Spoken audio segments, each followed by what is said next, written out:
Assalamualaikum warahmatullahi wabarakatuh. Bertemu lagi di channel YouTube Tri Rizky Nur Septianingsih, mahasiswi Informatika Fakultas Teknik Universitas Muhammadiyah Banjarmasin. Kali ini saya akan mereview materi Web Security selama 14 pertemuan. Apa saja materinya? Mari kita simak video selanjutnya.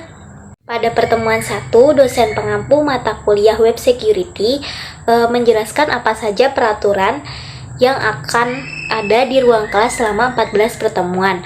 Yang pertama, seperti boleh makan, minum di dalam ruangan ketika kelas sedang berlangsung. Kedua, tidak boleh menggunakan handphone atau alat elektronik lainnya. Tujuannya agar mahasiswanya atau mahasiswinya fokus pada materi yang diberikan.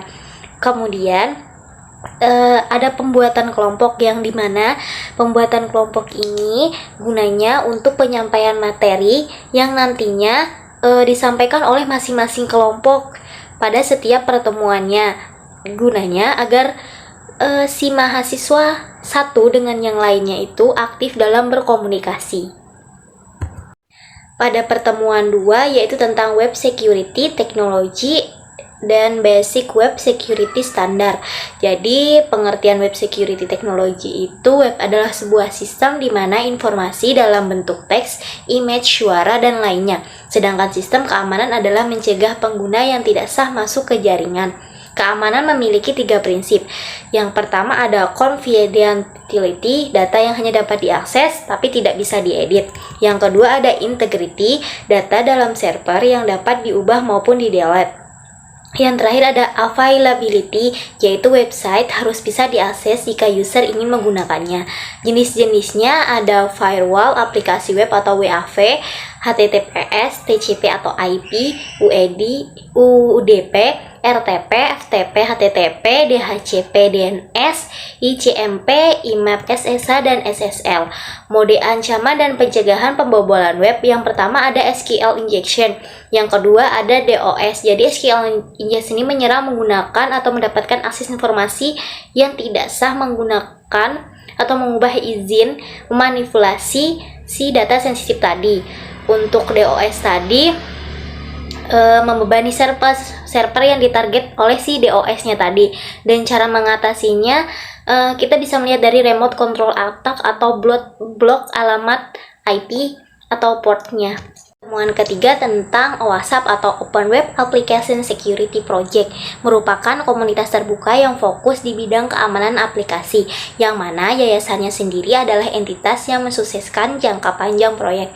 Komunitas dari OWASP meliputi perusahaan, berbagai organisasi di bidang pendidikan. Jenis-jenisnya ada OWASP Top 10, OWASP Testing Guide, OWASP ZAP, OWASP APPC Pipeline, OWASP Web Security Academy, OWASP Dependency Track, OWASP SAM, OWASP ASVS.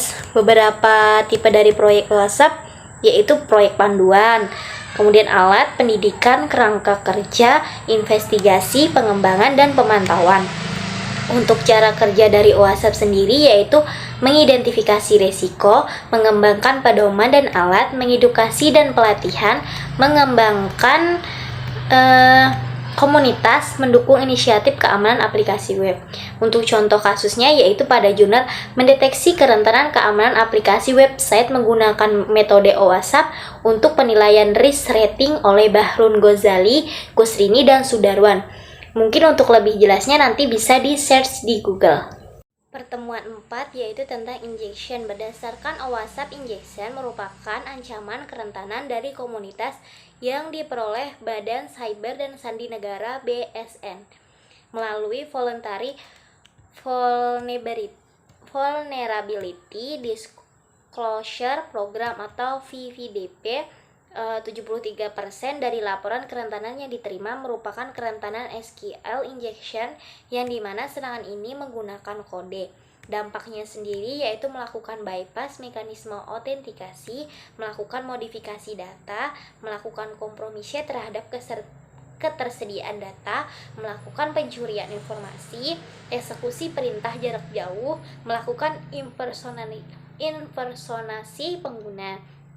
Untuk jenis serangannya yaitu ada tautologi, query illegal union query, storage procedure, inference, alternate encoding. Untuk cara serangannya sendiri bekerja itu ada dua, yaitu menggunakan tahap preset baru si SQL injection ini melakukan serangannya. Untuk pencegahannya sendiri yaitu menggunakan parameterized SQL injection, lakukan pengecekan pola, validasi data, dan menggunakan regular expression terbagi menjadi dua validasi, yaitu melakukan white lies dan melakukan blacklisting. Tambahkan escape karakter, menonaktifkan informasi pesan kesalahan aplikasi atau error, amankan database yang digunakan, lakukan pengujian keamanan aplikasi secara berkala, dan yang terakhir, gunakan perangkat keamanan web application firewall. Temuan kelima tentang broken authentication and session management. Jadi adalah ketika fungsi aplikasi yang terkait autentikasi manajemen tidak diterapkan dengan benar, yang mana memungkinkan penyerang mengkompromikan password dan penerapan lainnya. Serangannya ada dua, yaitu session hijacking, dan yang kedua ada session hijacking application layer. Untuk contoh kasusnya yaitu pada jurnal pengujian keamanan perangkat lunak pada faktor broken authentication dan security misconfiguration. Manfaat dari kasus tadi untuk mengetahui sebaik apa sistem melindungi data pengguna, meminimalisir kesalahan eksekusi dan sistem. Pertemuan 6 yaitu tentang sensitive data exposure. Adalah kebocoran data rahasia yang seharusnya tidak boleh diakses oleh pihak yang tidak berwenang. Hal ini dapat berdampak serius terhadap privasi dan keamanan data seseorang atau organisasi dan dapat menyebabkan kerugian finansial atau reputasi yang besar. Jenis-jenisnya sendiri ada beberapa, seperti ada data breach, phishing, skimming, shoulder surfing, man in the middle attack, dumpster diving, keamanan yang buruk. Nah, jadi dari antara itu ada paling terakhir itu adalah tentang keamanan yang buruk. Penyebabnya adalah dari kesalahan konfigurasi, serangan peretas, kesalahan manusia, kelemahan pada perangkat lunak, kurangnya pengawasan dan pemantauan. Dampaknya sendiri, hilangnya kepercayaan dari pelanggan, kerugian finansial, pencurian identitas, sanksi hukum, kemudian dari dampak individunya, perusahaan, serta masyarakat. Untuk langkah-langkah pencegahannya yaitu identifikasi data sensitif, batasi akses, enkripsi data, pertahankan sistem keamanan, latih karyawan, monitor aktivitas, cadangkan data secara teratur, pertimbangkan privasi. Pertemuan 7 tentang XML External Entity, yaitu serangan yang terjadi ketika input XML yang berisi referensi entitas eksternal diproses oleh parser XML yang dikonfigurasi dengan lemah. Jenis-jenisnya sendiri ada classic XXE, blind XXE, parameter entity XXE, out of band, parameter entitas XXE, XXE injection. Untuk penyebabnya sendiri ada 5. Yang pertama, penggunaan entitas internal yang tidak valid, integrasi dengan aplikasi pihak ketiga, penggunaan parser XML yang rentan, skema XML yang tidak diverifikasi, dan yang kelima adalah penggunaan dokumen XML. Untuk langkah-langkah pencegahannya yaitu menonaktifkan data dan eksternal entitas, validasi input, menggunakan parser yang aman, menggunakan firewall, mengeluarkan pesan kesalahan yang minim, melakukan pembaruan perangkat lunak secara teratur. Pertemuan ke-8 yaitu tentang broken access control atau sering disingkat BAC adalah suatu kondisi di mana pengguna dapat mengakses sumber daya atau informasi pada aplikasi web tanpa memiliki hak akses yang sesuai atau melebihi hak akses yang dimilikinya. Cara kerja broken access control dapat terjadi karena kesalahan dalam implementasi mekanisme access control pada aplikasi web. Hal ini dapat terjadi karena kurangnya perhatian dari pengembangan aplikasi web pada saat membuat dan mengimplementasikan mekanisme akses kontrol, atau karena kurangnya pemahaman terhadap konsep keamanan pada aplikasi web. Dampaknya sendiri yaitu aksesnya tidak sah, pencurian data, manipulasi data, dan pelanggan menjadi privasi. Pertemuan 9 yaitu tentang security misconfiguration, adalah kesalahan atau kerentanan yang ada dalam konfigurasi kode yang memungkinkan penyerang mengakses data sensitif. Security misconfiguration biasanya terjadi karena kesalahan yang disebabkan oleh kelalaian programmer yang merancang ataupun berperan di dalam sistem tersebut. Jenis-jenisnya ada 4, yaitu akun atau kata sandi default diaktifkan, kebijakan kata sandi yang tidak diterapkan, perangkat lunak kadaluarsa dan kekurangan belum ditambal, fitur keamanan tidak dipelihara.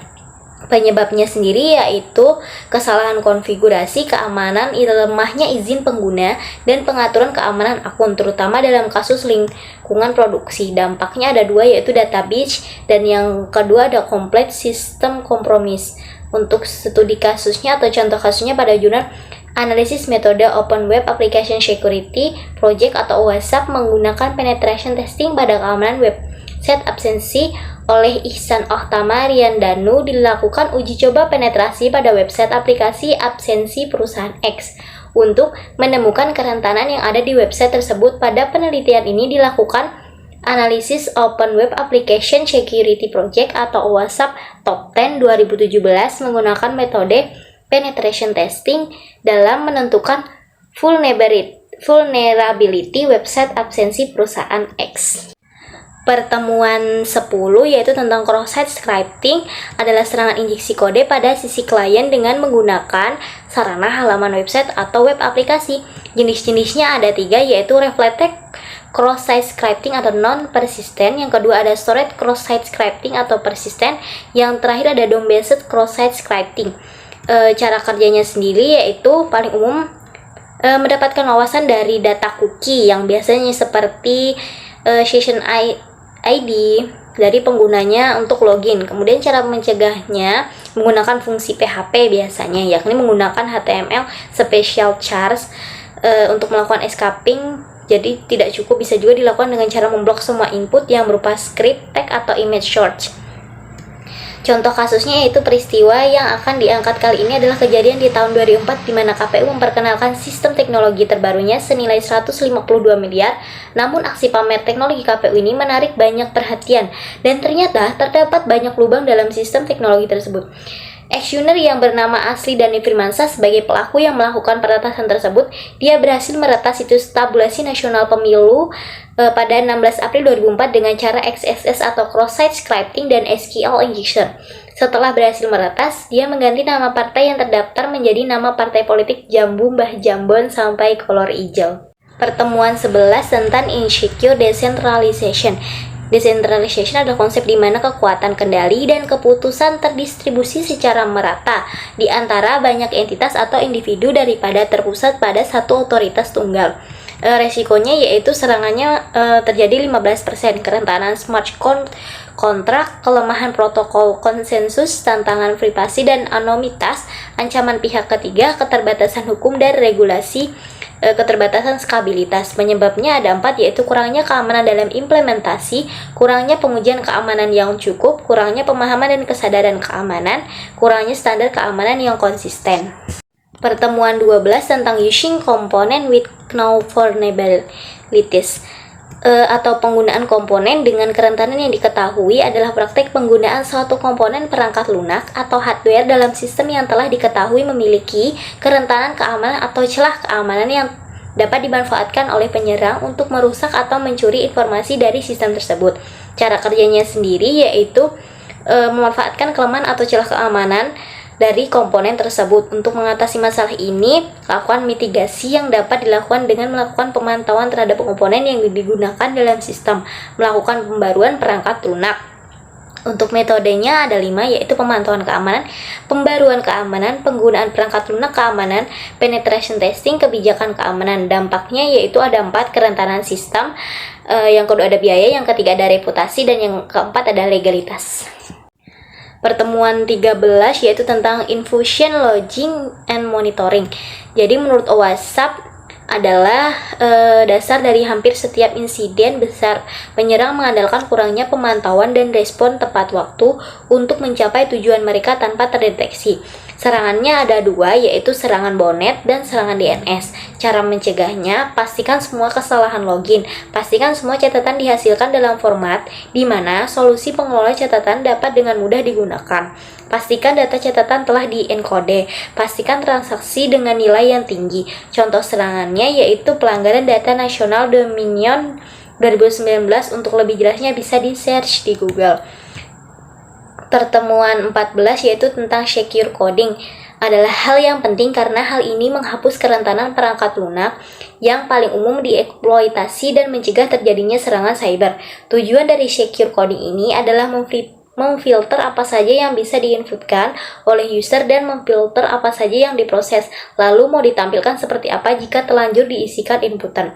Resikonya sendiri ada 4, yaitu ada infusion, logging, and monitoring, injection flows, cross-site scripting atau XSS, dan yang terakhir ada broken access control. Baik, itu tadi review materi network security dari pertemuan 1 sampai 14. Mungkin itu saja yang dapat saya sampaikan. Salah hilaf mohon maaf. Sampai sini akhirul kalam. Assalamualaikum warahmatullahi wabarakatuh. Sampai jumpa di channel YouTube selanjutnya.